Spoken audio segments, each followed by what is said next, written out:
back to my channel. If you're new to my channel, my name is Confidence. I hope you're doing well. I want to thank God for another opportunity coming your way today, and that's after a very long time. Today I will be showing us how to log in to the new Innovate One Services website. They updated the website this year, probably about 2 months ago. So there's been lots of changes, and many people are, some are confused, some are complaining, and some don't have an idea how to navigate the new website. So I'll be showing us in the system how to do just that. So I'll be dropping 3 videos, consecutively. This first one I'm going to be doing now is how to fill the visa form, and I'm going to be showing you how you're supposed to pay.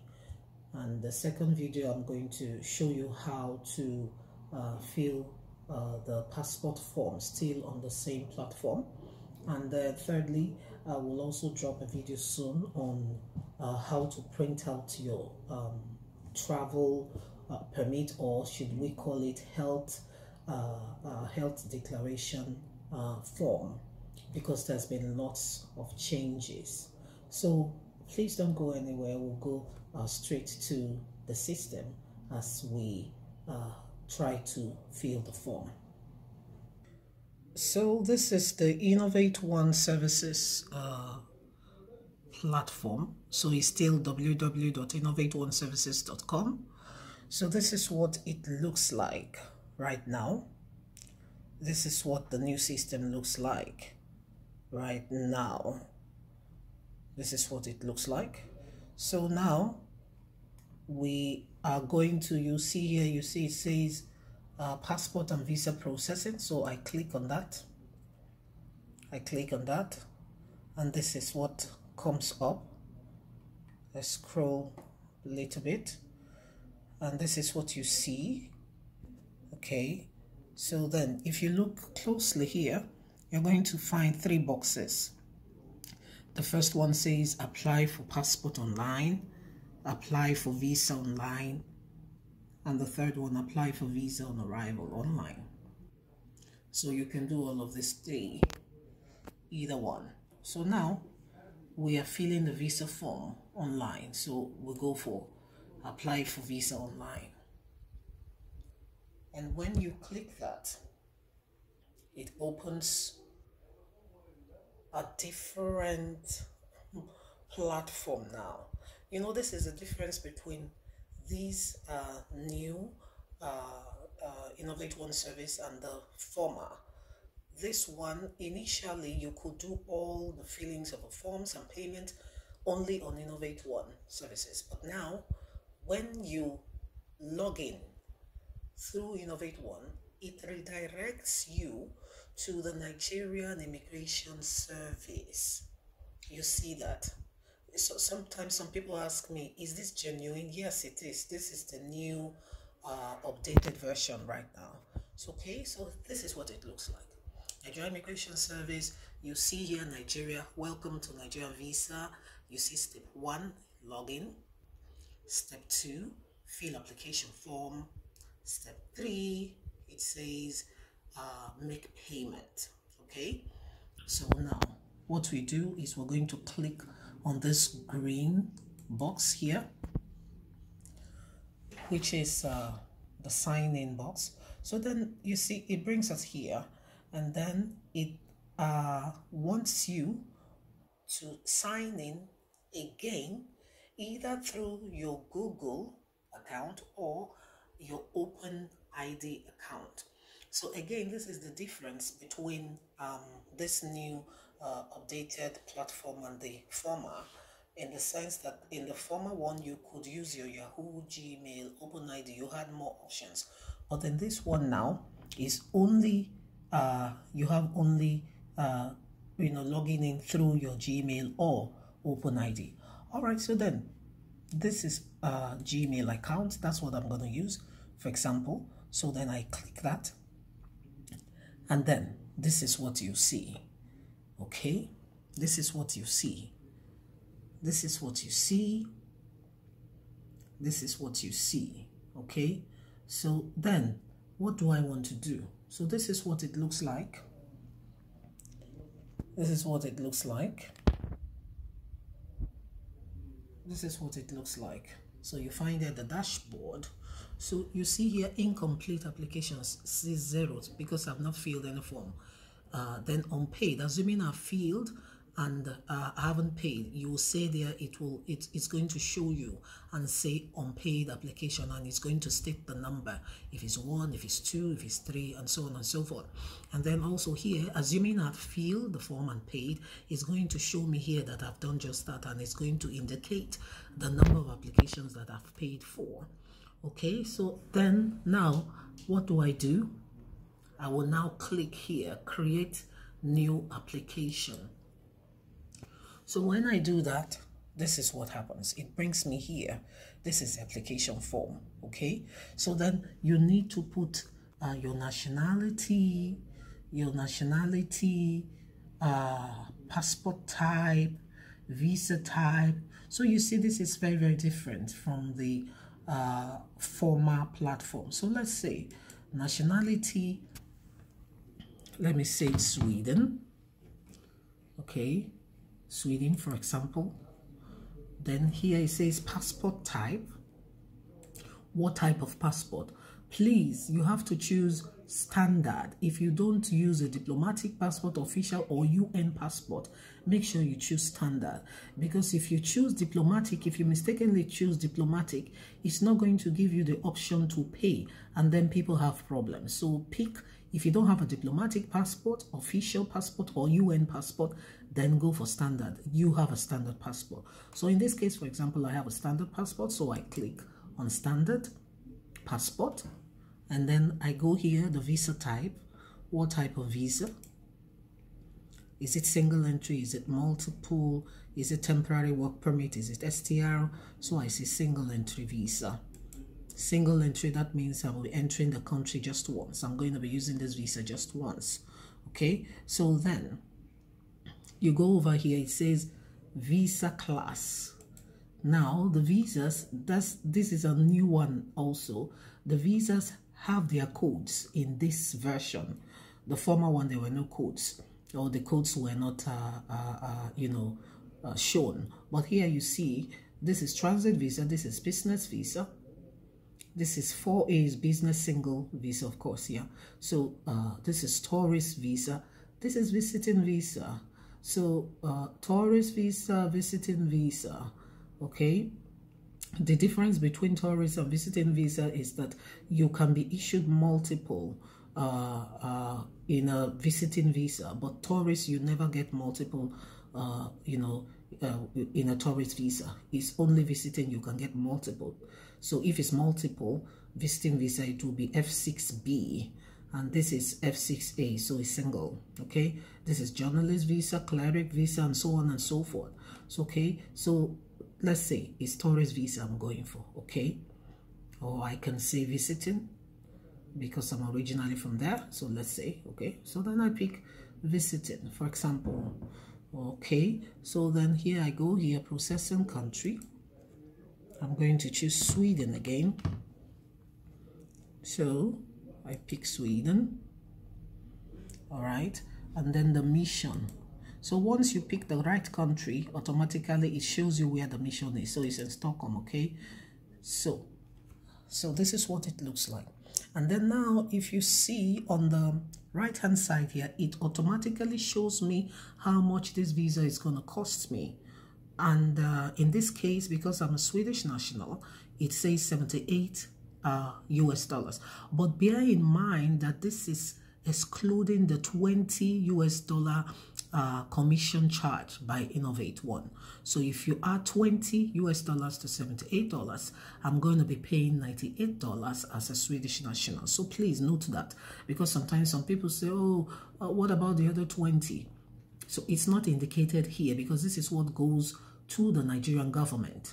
But the $20 goes to Innovate One, is their charge, okay? So if you add it at the end of the day, it's going to When you get to the payment session, it's going to charge you $98. I'm just explaining this for those that do not understand or may wonder why.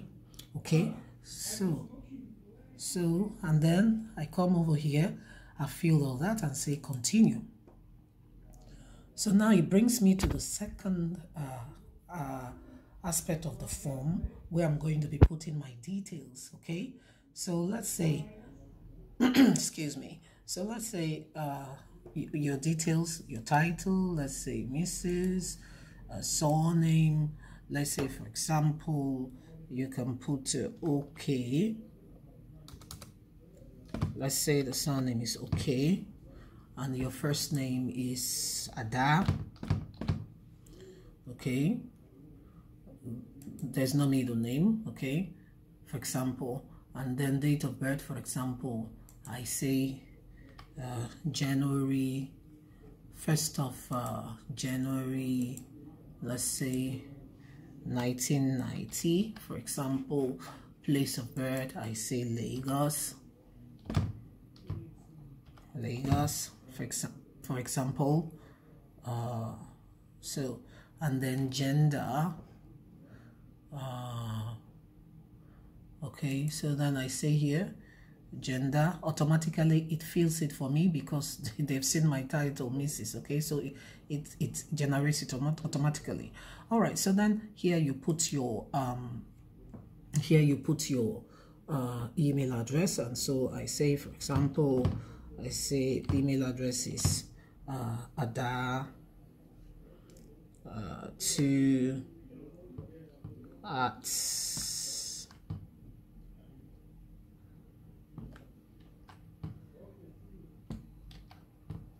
ada2 at Yahoo, for example, yahoo.com. Okay, so and then I come over here,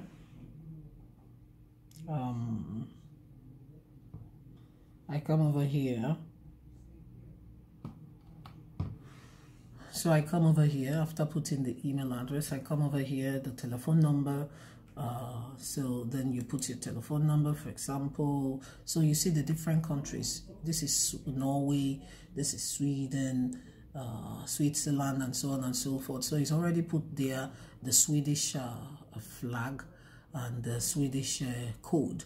So but if this doesn't apply to you, all you need to do is to come here. If you click, you see, you just scroll down, you'll see the country that is related to you. Okay, so let's say this is Sweden. I put 0008992, let's say, for example. Okay, and then I put here passport number. It's asking me for the passport number. I do okay, so then expiration date of the passport, of my passport. Here, this is expiration date of my passport. So I go over here. Let's say it expires in 2024. Okay, so let's say it expires October 14, 2024, and then previous nationality none. Here, occupation, I can just say civil servant. Civil servant, for example. And then you come over here, the contact details, your country, contact details, country, Sweden again. I pick Sweden, and then you put your address. I can say in Sweden now, remember, so 67 Uden Garten, say, okay, and come over here. I say Stockholm,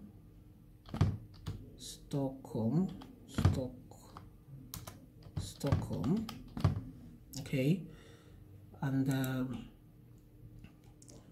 Stockholm. So state is Sweden, of course. I say Sweden. All right, so you can put your postcode here. The postcode, I can say 78660. In Sweden, it's usually 5, the postcode or zip code.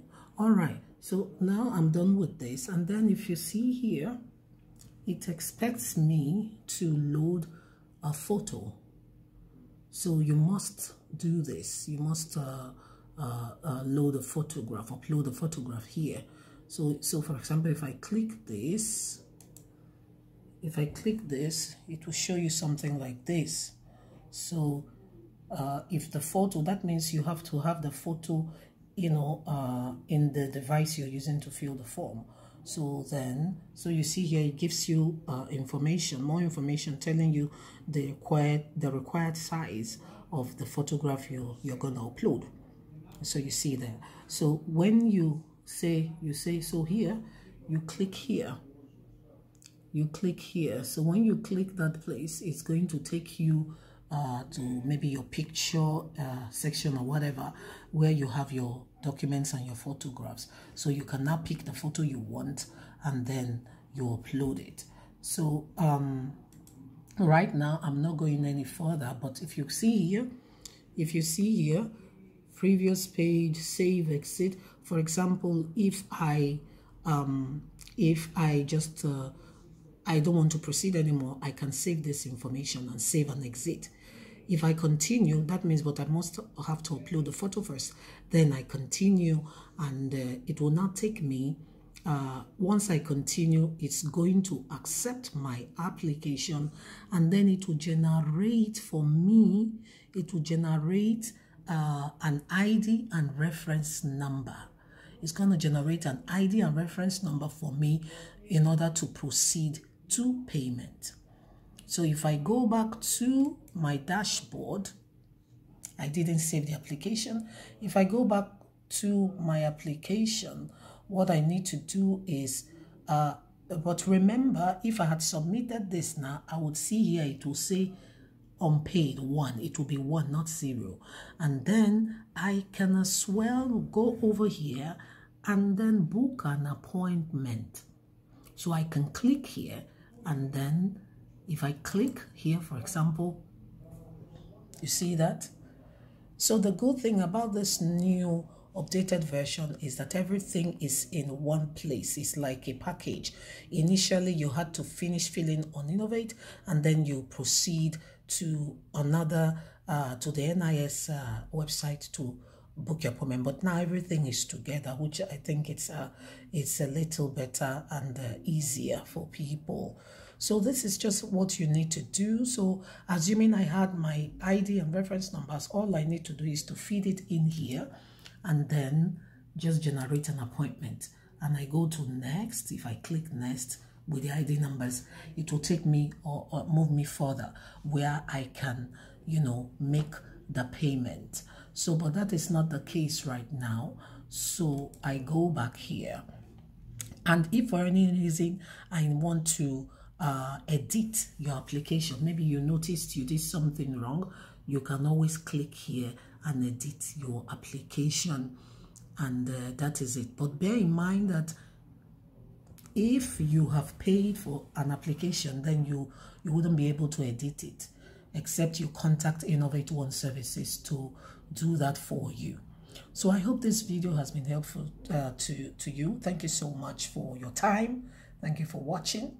I'm so grateful that you stayed with me up till now. Thank you so much. Bye-bye.